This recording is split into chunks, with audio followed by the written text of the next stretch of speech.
అందరికీ నమస్కారం friends.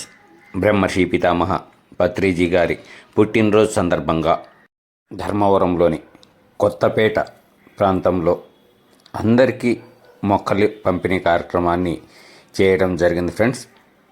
Brindavana helping hands వారి సహకారంతో లతా మేడం ఆధ్వర్యంలో ఈ కార్యక్రమం ఎంతో అద్భుతంగా జరిగింది ఫ్రెండ్స్. ఈ అద్భుతమైన కార్యక్రమంలో పాల్గొన్న ప్రతి ఒక్క పిరమిడ్ మాస్టర్కి కూడా హృదయపూర్వకంగా కృతజ్ఞతలు, ధన్యవాదాలు తెలుపుకుందాం మాస్టర్స్. Thank you.